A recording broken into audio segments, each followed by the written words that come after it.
할렐루야. 오늘도 하나님 말씀 앞에 함께 서게 되어 우리 모두 주의 은혜가 있기를 원합니다.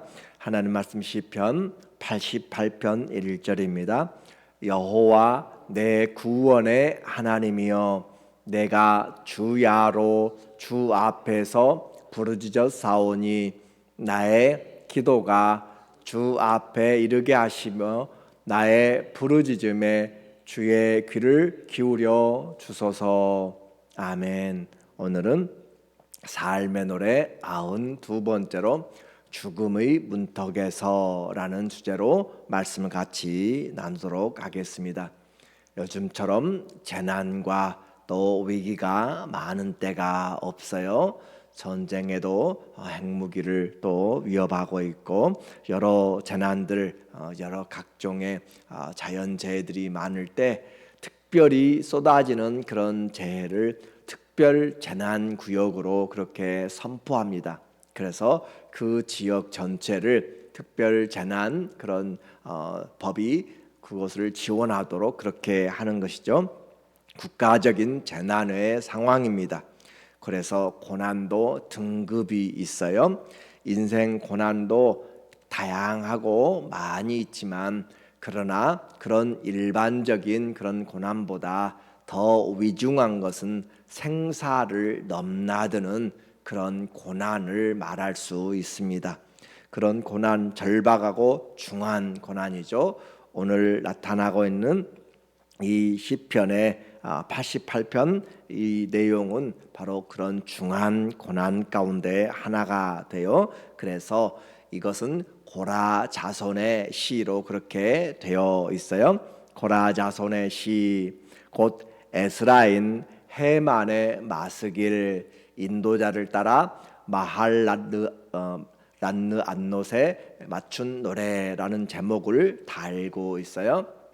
시편 150편에서 고라 자손의 시가 11편 있다고 그러는데 오늘 마지막 고라 자손의 그 시가 등장하고 있는데 이 시의 표제를 보니까 해만의 마스길은 우리가 교훈의 목적을 가지고 쓰여진 시예요. 그리고 마할란느 안노시라고 하는 것을 여러분의 시편에서 보면은 숫자가 써 있는데 그 주석을 보면은 병의 노래라는 것을 달고 있습니다. 그러니까 병에 걸려서 지은 노래라는 것이고 이것이 우리에게 교훈으로 하나님의 성령이 성경 가운데서 받아들였다라고 하는 거죠. 1절에 여호와 내 구원의 하나님이여, 내 구원의 하나님께 그는 기도하고 있습니다. 내가 주야로 주 앞에 부르짖었사오니, 아침과 저녁으로 곧 하루 종일 부르짖었다라고 하는 절박한 그런 고난의 상태를 우리에게 말해줘요. 그래서 나의 기도가 주 앞에 이르게 하시며 나의 부르짖음에 주의 귀를 기울여 주소서. 부르짖고 주야로 기도하고 부르짖고 그렇게 하나님 앞에 기도하는 것, 그가 당한 인생의 고난이 오늘 시를 통하여서 본다면 너무나 심각하게 그리고 위기를 우리가 느낄 수가 있습니다. 그래서 해만이 맞이한 또 당한 위기가 어떤 것인가라는 것을 좀 더 보면은 구원의 하나님께 그는 아침 저녁으로 기도한다고 그러는데 기도하지 않으면 안 되는 상황으로 몰고 가는 것이에요.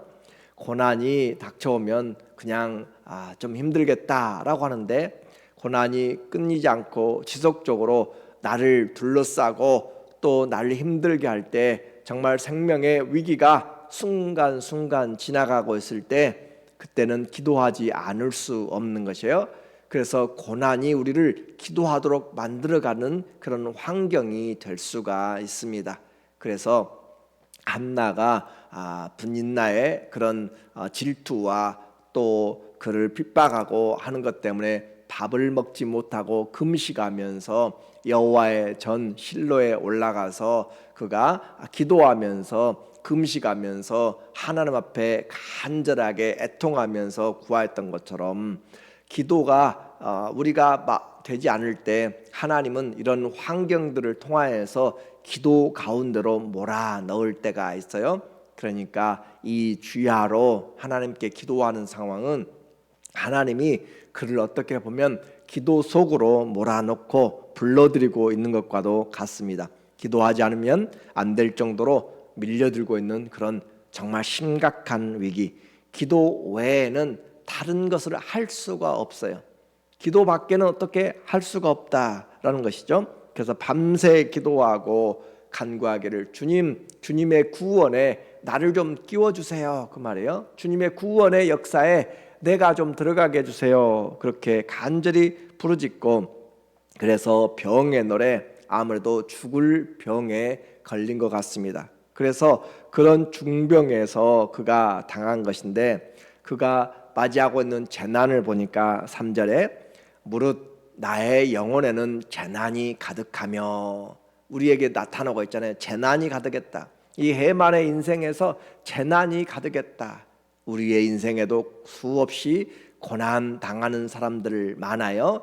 그런데 재난이 가득한 사람 얼마나 힘들어요. 저 사람은 인생에서 고난이 많다라고 하는 것을 우리가 보게 되면 참 많은 안타까움이 있고, 그렇죠. 재난이 가득하다. 나의 생명은 수월에 가까웠사오니, 나의 생명이 수월, 무덤에, 죽음에 가까웠다. 그 죽음의 질병을 이야기하고 있는 것이죠. 나는 무덤에 내려가는 자 같이 인정되고, 저 사람 누가 봐도 며칠 못 가겠는데 저 사람 죽을 것 같다 라고 그렇게 누구든지 의사도 고개를 흔들고 이제 준비해야 되겠습니다 라고 말하는 것이잖아요.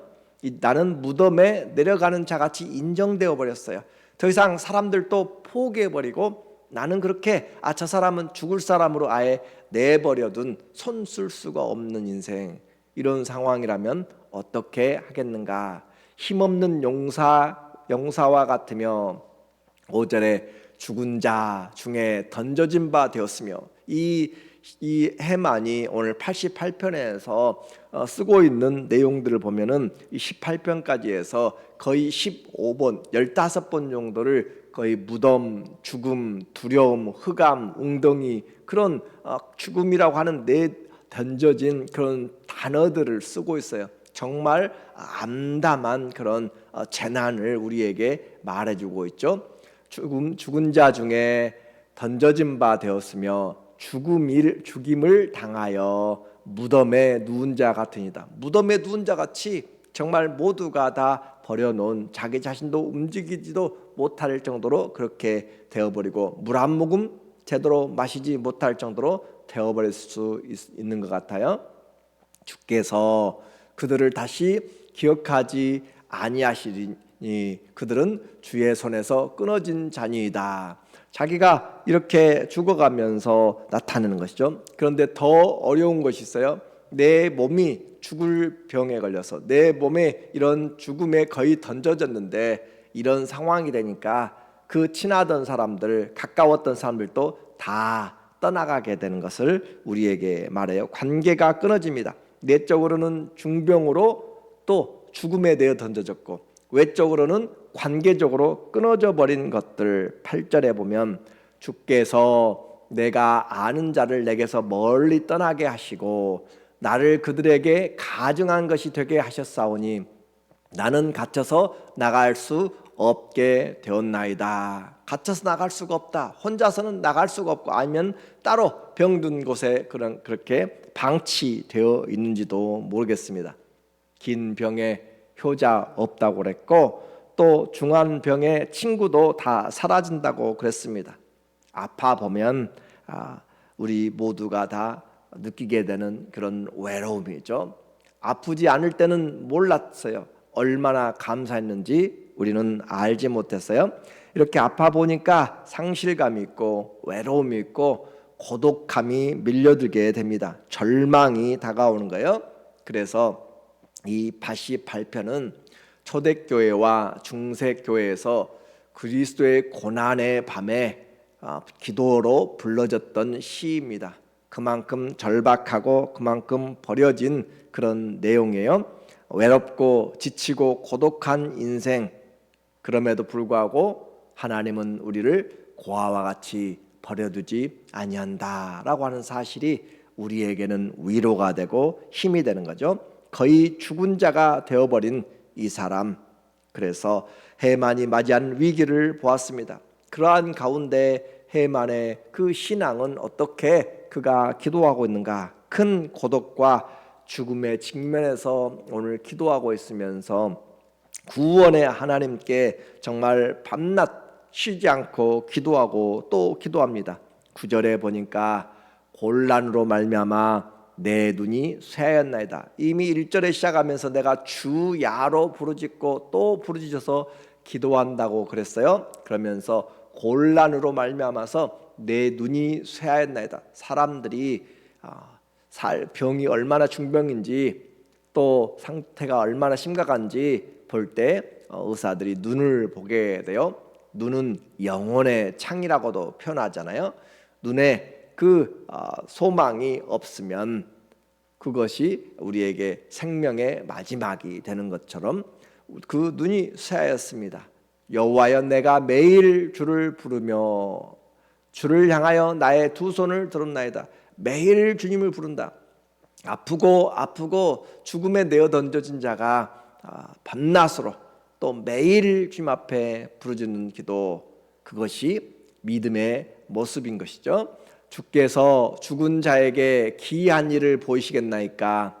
유령들이 일어나 주를 찬송하리까? 그는 이제 이렇게 기도하면서 하나님, 살아서 주님께 다시 찬양하고 싶고, 살아서 다시 섬기고 싶고, 살아서 주님 다른 사람들을 섬기고 또 많은 자들을 유익하게 또 주님을 증거하고 싶습니다. 그런 내용이잖아요. 어떻게 하나님, 죽은 자가 기이한 일을 나타낼 수가 있습니까? 유령들이 어떻게 주님을 찬양할 수 있습니까? 라고 하면서 그가 기도하고 있는 내용이에요.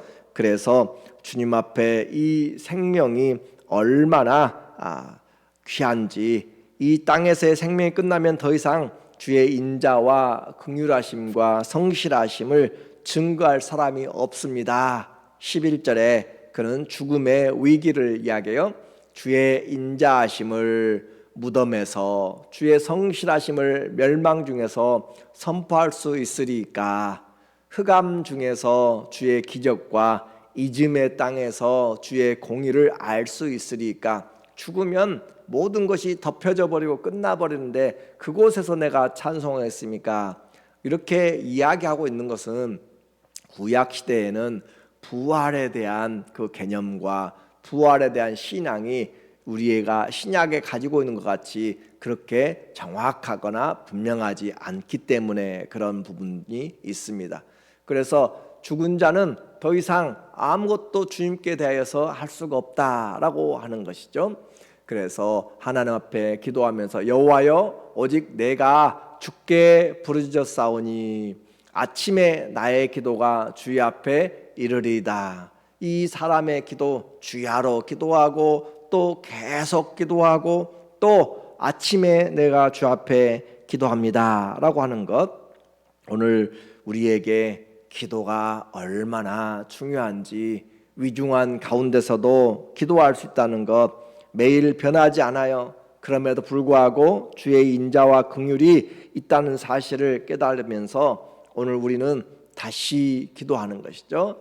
예레미야 애가 3장에서 보았던 것처럼 예레미야가 당하였던 그 고난과 담즙, 쓰디쓴 것 가운데서 소망이 끊어졌지만 그가 일어날 수 있었던 것은 바로 하나님의 사랑과 그 긍휼하심이 무궁하기 때문이다 라고 그렇게 이야기한 것처럼 오늘 현실은 잘 변하지 않고 그렇게 되어져도 우리는 하나님을 바라보면서 다시 일어나게 돼요. 아침마다 주님께 기도할 것입니다. 그 말이에요. 기도의 응답이 있을 때까지 아침마다 하루 일과를 기도로 시작합니다. 13절이 그 말이잖아요. 아침에 나의 기도가 주의 앞에 이르리다. 내가 아침마다 나는 그래도 기도하겠습니다. 상황이 변하지 않아도 나는 기도하겠습니다. 믿음은 바라는 것들의 실상이고 보지 못한 것들의 증거예요. 주님이 이렇게 하실 것입니다. 지금은 어려워요. 변화가 없어요. 낙심돼요. 17절 18절에 보면 이런 일이 물같이 종일 나를 애우며 함께 나를 둘러쌌나이다.